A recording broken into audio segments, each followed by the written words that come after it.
เออใส่ปุ๋ยมันก็เกี่ยวเอาขึ้นเลยถ่ายรูปน้องตุ๊กแนวน้องตุ๊กโอเคเกินซ้ำน้องตุ๊กหิวเอาว่าระวังรุดมือรีบมาล่างไม้ถ้วยแตกไม่ได้นะวัดต้องให้น้องหิวลายถ้าบัดนี้แต่ทางนี้ได้บ่ตุ๊กมาไอ้หิวให้น้ำนี่โอ้ยตนนี่ย่อยันอันถ้วยคว่ำเห็นว่าก็ได้น้ำใส่อลินี่ยังบ่ฮอดเดือนพี่น้องเอ้ยนี่เลยมานี่บ่เอาน้องกระแตอุ้มเล็กน้อยก็ให้กุ้มเด้อเจ้าอย่าให้มันให้ได้ว้าวอย่าลืมกดติดตามเพื่อเป็นกำลังใจให้ผมด้วยนะครับทุกคนขอบคุณมากๆครับเปิดภาพขึ้นไปเพื่อนไอ้เทืองพี่น้องเราเอาน้ำไม้แล้วในตู้ปัน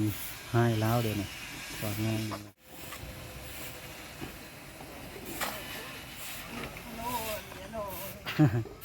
ทำไมเพื่อนเขาง่ายกับพี่ดังไว้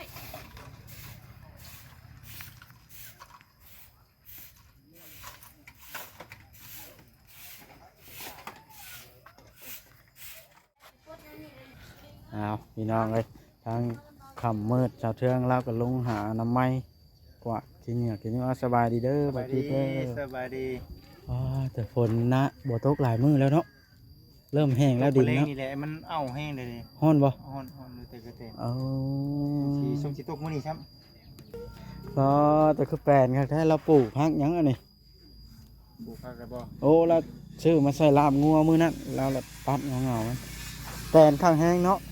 เดินเฮือนเราลูกหลายคนโมแม่นว่ามาแปลนเดียวนี้แต่เก่าเราบ่อยู่กันยังแปลนพี่น้องสิเว้าเพียงอีกเอ้าว่าเพิ่นอยู่ที่ใดย่างมานี่บ่เด้นี่เอาสบายดีเด้อบ่ให้มันป่งบ่เด้นี่ให้มันป่งดีกว่ามันเป็นอะไรกันให้มันป่งอึดอัดบ่หรือว่าอะไรคือทางคือว่าแม่นแบบมันเป็นดอกแบบมันลามไปลายกว่านี้แห้งกระเตกแห้งคันเฉียอันนี้แค่นี้โอ้ปลูกก็มังหุ่งพ่อมอเป็นแถวนี่หัวสิไข่พ่อมอ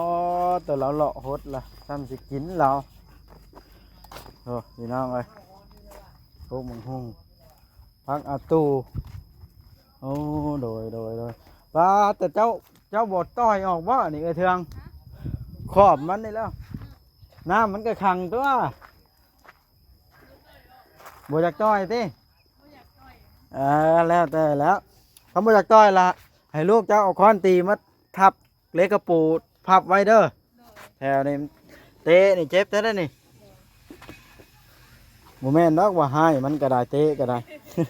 ยันโอ้แน่นแท้นี่เนาะทักว่ากันแดดกันฝนได้คักแล้วเนาะบ่จิตได้สวานซอยนี่เนาะก็แม่นแล้วเจ้าปุ่นคือปูนวานเนี่ยเพราะบ่จิตเราก็ปูนซอยกันเด้เมื่อวานเลยหลายคนเนาะแม่นในใจก็ยังให้ต้อยออกแล้วบ่จิตเนี่ยมันจังน้ำไหลถิ่มมันนี่มันขังเนาะไม่เขาก็สามารถไปเฮ็ดอื่นได้แม่นมันบ่ได้มีประโยชน์เพียงไว้กันเนาะหักแล้วแต่แล้วเราหมักแบบนี้ฮะออกรถเอาว่ะตั้งใจดีออกดีกว่าเพราะบางทีเราก็ย้ายมันเจือนมันบินนะเราหมักแบบนี้ก็แล้วแต่เราแต่ปูนะก็ยังหาก้อนตีมาทับลงนี่เนาะเอาไปเบิ่งทางนั้นก่อนเด้อตึกคำแล้วเนาะเอ้าได้ยังอันนี้บ่จิตบ่เซนเพิ่นเป็นชื่อเมื่อของเพิ่นตัวนี้เห็ดหัวเฮือนบ่ปลูกดอกไม้เฮือนเพิ่นรวยอีหลีอายนี่เนาะเครื่องปลูกดอกไม้เพิ่นพ่อเนี่ยคนละตกใจเบิดว่าโต๊ะตั้งนั่งสิมาเซอร์ไพรส์ค่อยเอ้ยบ่แม่นเนาะให้เบิ่งทางนั้นกันเข้ามาหัวน้องตุ๊กเบิ่งกันจักเล็กจักน้อย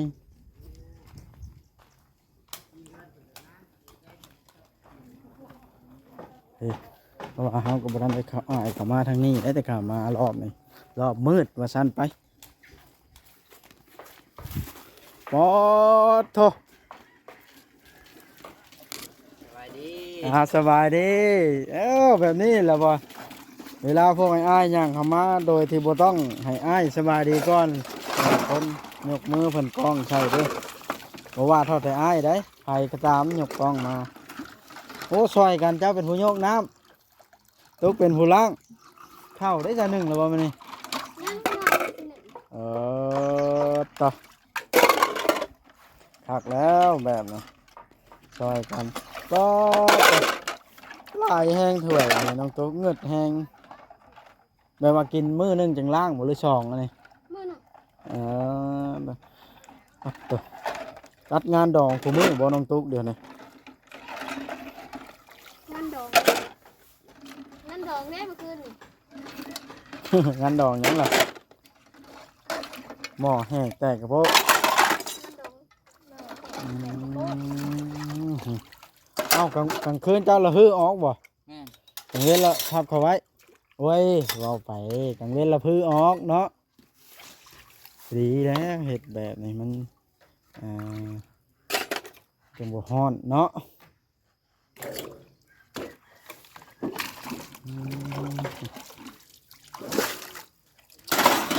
คนไปบ่บ้านนะ สุกไปหนึ่งเขา สูบหิวไปหนึ่งข้าว ที่นั่นก็ สั่งฮอตผีอ้ายบาทเลยโอ้น้องตุ๊กนี่บ่ธรรมดา เอาล้างเอาล้างอยู่ที่ทูเอาในทูน่ะเอาหมออันเบิ่งแข็งๆมันน่ะมันสะอาดนี่แหละคนเฮา หญ้าลายเลยไผอันโอ้บ่ใส่ปุ๋ยมันก็ขี้ลายแล้วอันนี้ มีงบ ปุ๋ยอันมักแตงนี่ได้อันใส่ปุ๋ยค่อยว่างามกว่านี่ ใส่แต่ปุ๋ยไม่ได้ใส่ อ ใส่ปุ๋ยมันก็เกี่ยวเอาขึ้นเลยแหละ ถ่ายรูปน้องตุ๊กแนวน้องตุ๊ก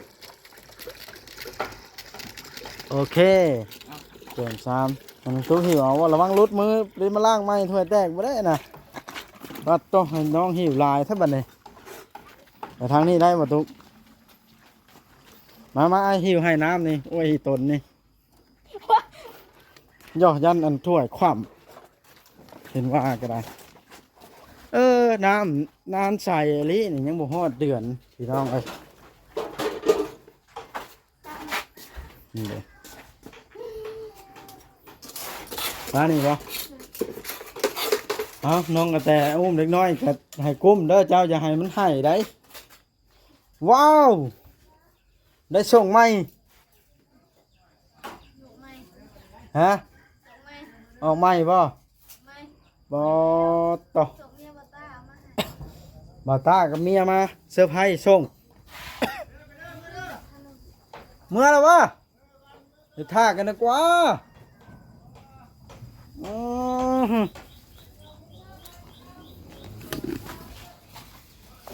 ทุกหนังไพ่หนึ่งเข่ายามแรงพี่น้องเลยมึงเด้อสิหาถ่ายมุมกว้างก่อนบอกให้ก้มอย่าให้คนน้อยหายว่ะ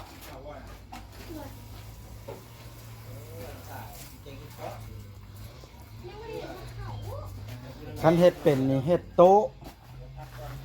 น้องบอยเลยหมูมีแป้นปะโต๊ะแบบมันปลาแก้วนะวางถ้วยวางบวงวางหม้อตั้งไว้เนี่ยโอ้ยเหมาะเลยเฮ็ดเคาน์เตอร์ล่างอันเคาน์เตอร์วางกระเติบเลยนะบอลเลยรวมย้ายก็ใช้ก็ได้เพราะมันบุเปื้อนฟื้นไปแล้ว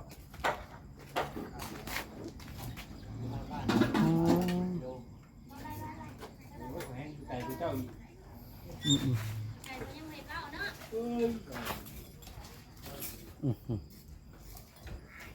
บ่สิเมื่อยังกินฮอดบดอยู่ อ้าวสบายดีได้ยังอันนี้ เออ จุ๊บยังอันนี้ ตุกเป่า เอาไม้ข่อยป่ะ เออ ไม้ข่อยยัง อันนี้ของเจ้าไผ่นะ กระตุกน้ ลูกสไลด์บอก ว่าหรอน้ำกินเอาตุก อั น้ำหาน้ำกินซื้อน นี้ได้ เออ สิเอาไปใช้น้ำมันบ่นี่ บ่สิ ถือมาอ้างข่อยชื่อนี้โอ้ เอาหน้าของครับหน้ามันหอมเลย นี่นะ หน้ามันนี่หอมเลยมีน้ำข้าง น้ำข้าง บริษัท2,000 ถ้าสองวันดูได้ ลูกแค่ว่าแสนมันกินน้ำขวดซะ2,000 อ๋อข่อยกินซื้อกินมื้อเดียวแล้วก็ให้ขวดไว้จะว่าจะสิหามื้ออีกอะไรอย่างเงี้ย เฮ็ดเพื่อให้คนเห็นว่าดูดี ก็บ่แม่น นะซะเอาไว้ ก็บ่ได้แบบนั้นได้ล่ะ ใส่ถุงไป เจ้าก็ถามไปเลยก็บอกไปเริ่มเลยแล้วเดี๋ยวบอกไปซื้อเอาไว้เดี๋ยวไว้ให้น้ำต่ออีก ไว้ให้น้องตุ๊กให้เนาะ เฮ้ยจะไปมีเงินซื้อน้ำขวดละ2 3 4 พัน ซ้ำซื้อข้าวเป็นจานเนาะ ขวดแล้วเอาแต่ขวดมาให้กินแล้วก็พอแหละขวดพระเจ้าทิพย์นี่สิดอก โอ้ยบ่แสน น้องตุ๊กเนาะเออ ตุ๊กเลิศเฮ็ดสาวขึ้นมาอยู่พี่เนาะห่างผัวบ่3มื้อเฮ็ดสาวบ่ได้เลยตุ๊กเอ้ยผัวนำมาให้ อะไร ได้ เนี่ยแล้วใครกลัวแบบเชิญประชาอยู่ได้ แม่นบ่ 20,000 แม่นหยัง แสนหนึ่งซ้ แม่นหยัง ำเฮ็ดเพาะ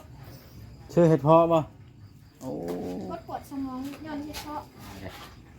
ปวดสมองย้อนเฮ็ดเพาะได้บ่ แพ แส ง น ปวดป่ะแพงปวดเฮ้ยเขากับ ติดอยู่ เอามาแกงเขากับผ้าเครื่องนึงเลยกะปันจะกินเพื่อเนาะเรียกหน่อยสักผู้ทรงเสื้อ เพราะว่า เพื่อ เพราะเป็นยายากหน่อยหนึง แมนก็ได้เล่าข่าวลง เพิ่นเอาเข้าว่าบัดนี้อืม ไป ฮะ เอ๊ะ โอ้แจ้งกองเก่าเนาะ ฮะ แจ้งเนาะ เอาอีกแล้ว ชื่อเท่าไหร่อันนี้พ่อแซนชื่อเท่าไหร่อันนี้ มาแพงดอกฮะ เราสิมาป้าเราเจ้าว่า มาป้ากับบ่อย ขี่รถมานำมาจิตเลยรถจิตสิมาป้าแล้วบ่เด้นี่ว่าดอกเราติดถ่ายซื้อแบบเล่นกันขนาดเนาะ กดดันนั้น มื ติ อ ด สอ ไว้ งมือสองเอวมือสองเขาหยอกใหญ่เชื่อ โทรศัพท์นี่ได้ โทรศัพท์นี่ เออ สาวสอง มาเบิ่งน้องตุ๊กอยู่ที่หนึ่งเข้าน้องตุ๊กนี่เจ้าเคยเบิ่งอยู่บ่ 20,000 22,000 โทรศัพท์เจ้าอันไหน 22,000 จะพ่อจะแจ้งกว่าของข่อย กับผู้ใหญ่เพิ่นซื้อให้เนาะ อ๋อสาธุสุดยอดสุดยอด เพิ่นซื้อเองก็บ่กล้าซื้อดอก บ่ได้แจ้งว่านี่เนาะ บ่ได้แจ้งไว้นี่เนาะเอาก็เป็นเครื่อง อ๋อดีใจ เครื่องไทยเอาเรียกว่าวันแม่ล่ะ แม่น เรียกว่าเพิ่นต้อง ๆเพิ่นลง ลง ทุน ทุน ให้ ให้นะ เนาะ ก็ถือว่าใช้งานไปสิได้ถ่ายทุกมื้อ แม่น ที่ว่าเพิ่นเห็นน่ะคือเกิดจากโทรศัพท์ตรงนี้เลย แม่นแล้วเครื่องมือทำมาหากิน อ่า ต้องเอาแพงแน่เนาะ เออ เพิ่นสนับสนุนจะดีใจ ใจเป็นสนับสนุนบ่ได้ซื้อเองเป็นซื้อเองก็คือว่าแหล้วอาจจะได้อยู่ประมาณ3-4ด้านนี่ก็ได้อยู่สิได้อยู่ตัวนี้ น้องค่อยนี่มื้อหนึงนั่นนี่ มันนึงบอกจ้ะ แม่ถ้ามันก็มืดแล้วหั่นน่ะ คือกัน แม่นบ่ปรับขึ้นอีกค่อยกันเนาะเอาซะ แต่โดนแล้วนี่นะนี่นะ 3 ปีแล้วบ่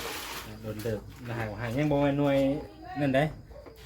พี่หน่วยตัวนี้ตัวที่ว่าแบบบุกเบิกว่านำกันในดีเดียวกัน เอา นี่กับพ่อใหญ่มันซื้อให้คือกันนี่ อืม จะรับสนุนได้บ่ยังไงในช่วงนี้ บ่แซน หลายปีผ่านมาฮะ เป็นจังได๋คือสิเมื่อป้ากันไว้แท้ไม่ทำเลยทุกอยู่นำกันค่ำจังหน่อยก็ว่าน้องดูเนาะ มีแนวเยอะๆเหรอ หมออยู่นำกันเป็นหมู่นี่แหละว่าทำยาก ข่อยขี่รถมาเพิ่นในมื้อนี่น่ะบ่ได้ขี่รถมาเองได้ เพิ่นพาเมื่อกับเมื่อ แม่น โอ้สัตว์นะคือนี่อยู่นำกันจนค่ำเนาะเอาโอเคสัตว์ทางปลอดภัยเด้อสัตว์นะ แล้วก็กลับป้ามาได้บ่กลับมีได้บ่ ครับต้องแซงเอาเด้อ ไปโยมเลยบายโยมไร้มือน่ะ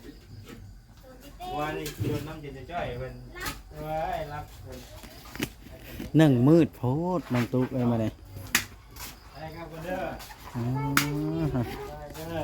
โอ้ ป้าไม่ใช่ว่า อันนี้บ่เฮ็ดพอนะคือเป็นหยังอันนี้ เป็นเท่าเถ่า เฮ็ดพอเท่า1,000 ปีละ ปีแล้ว จับเบิ่งแหน่โอ้หยาบแล้วอันนี้น้องแต่ พาเลย ระวังลูกน้องตุ๊กหลุดมือได้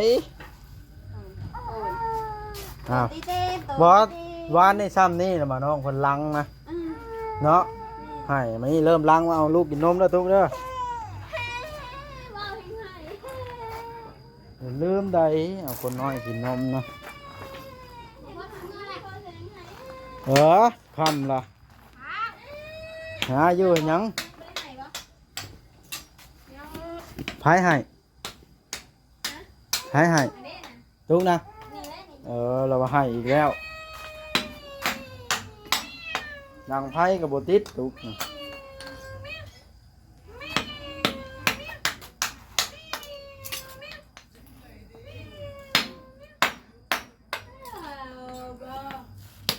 โอ้หัวน้องแต่พี่น้องเราหยวกน้ำฮดอันนั้นหยวกน้ำฮดอันป่าพี่น้องเลยโคตรแห้งหยวกน้ำฮดป่ามันติดอยู่เจ้าเคียเขากันก็ติดแล้วนี่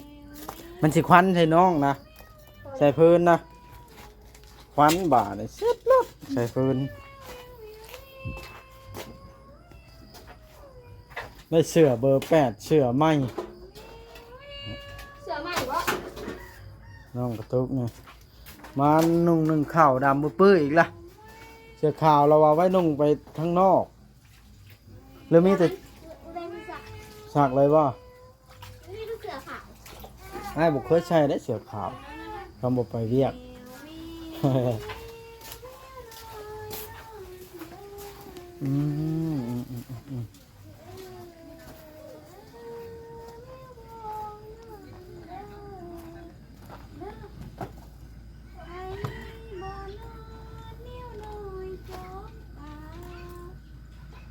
โอ้พี่น้องทางนั้นก็ได้กระทึกอยู่นะน้องตุ๊กสิเอาเฮ็ดเพาะนะบ่กินแรงมานี่อยากกินขนมในมือเบาโอลีเด้ บ่น้องตุ๊กเบาโอลีอ้าวผัดมุ้งอยากกินขนมเจ้าเฮาเว้าอยู่กินผัดมุ้งเลิศขนมได้กินน่ะเบาลี่กินขนมป้าน้องบ่กินงักกินนี่บ่จิตจะก็ให้แล้วกินเบิดก็ที่แหละจะถามแล้วกันต้องแบบนั้นน่ะอย่าเผา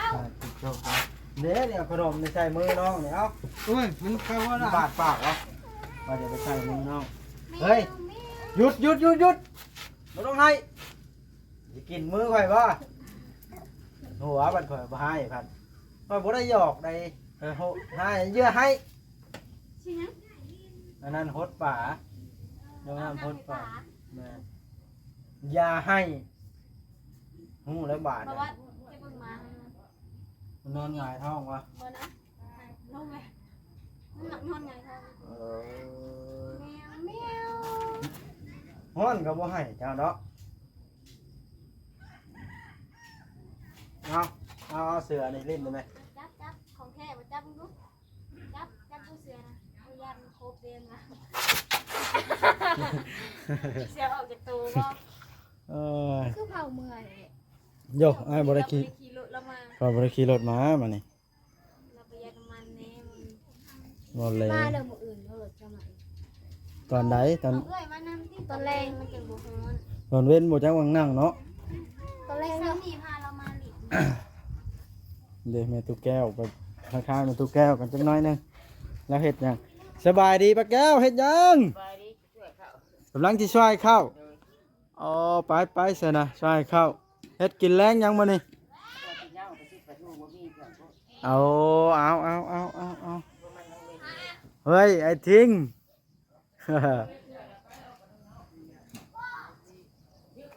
เอามีแต่ว่าไอ้สิกลับเลยได้เสนะฮะโอ้ยมีหยังบ้างนะโอ้ยใครจะมาส่งอะไรมีรถกับบุมีโอ้ยบุอัดรถน่ะนี่สาดงอนก็มีเลยนวลลูกอยู่นี่เอาเลยเฮ้ยข้าบ่นี่มือจับเอากินหัวเห็นยังอ่ะมันหายไปนอดพ่อมันประตูคืนนี่พ่อเคยหยอกเด้เนาะอยาก จะจึงจะจึงมันบ่มีแขวหัวก็เป็นพี่น้องเลย แม่มันยิ่งเหยาะผู้ยังหัวเด้ น้องผู้ชายป่ะ ใช่เหยาะ ฮะจะจึงจะจึงหัวละมันหัว เราเมื่อป้ามาโอเล่มาป้าบ้านอ่ะมาพี่โอ้ยว่าล่างรถวิ่งกับเชื่อป้ากันแล้วเนาะ เอาเลยมือป้าแล้วเอามือกันเด้อบานในชนะน้องๆเด้อสบายดีเอาแม่นจักวันนี้ขี่รถตัวเองมาก็ดีเด้เบาลิมือป้าเอาพี่น้องเอ้ยสร้างกันสิเมื่อกันบ่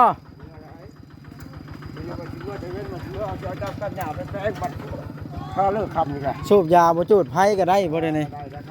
เอาเพียงบ่โทษแท้ ยอมเลยข่อยเอ้ยเอ้าเป็นโชเฟอร์บ่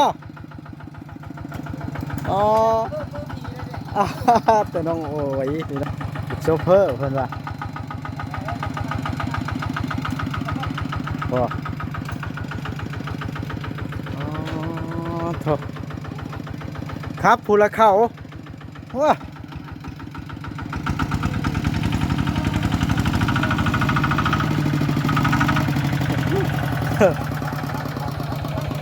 ครับผู้ละเข้าบ่ได้เลย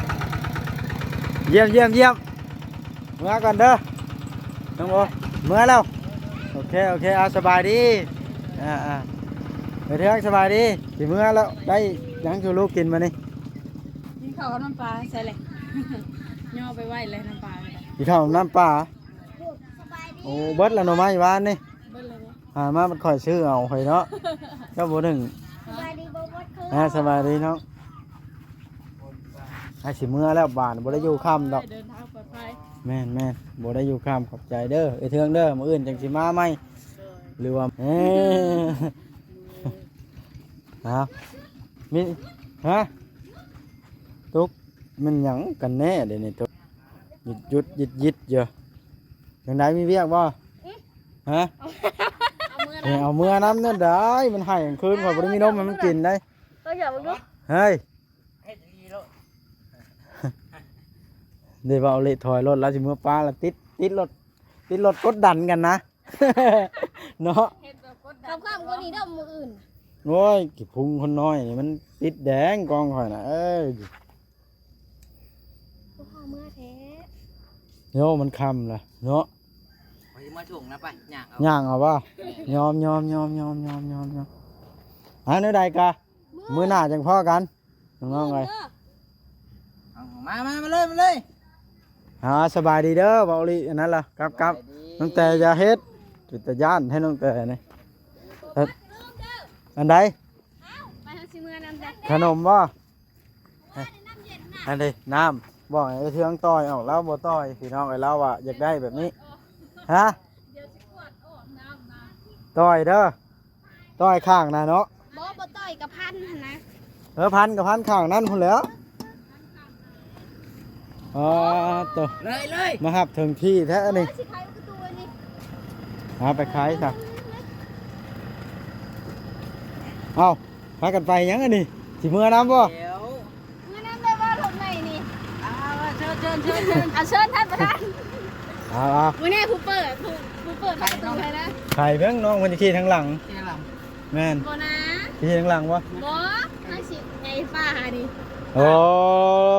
ว่าสิออกนอกบ่แม่น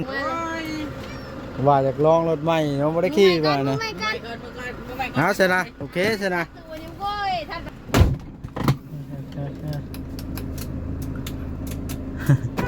เด้ ไปบ้านในเบาลิเมื่อจานบอยนั่งหลัง เป็นนางหันเนาะ นะโอ้ย เป็นไรรถไปครับบอก ครับตัวนี้ รถใหม่เนาะจะมาอยากได้บนรถใหม่ไปบ่ วิท บอลลี่สังเกตบอลลี่ถอยกระหันกันยังได้ โอเค ว่า คลิป บอลลี่ นี้ เป็นเฉพาะ จบซ้ำนี่ได้คลิปนี้เนาะเมื่อบาทนี่คือเมื่อเว้นแท้ เป็นได้อัพคลิปบนได้จากคลิป ว้า เก็บไว้ได้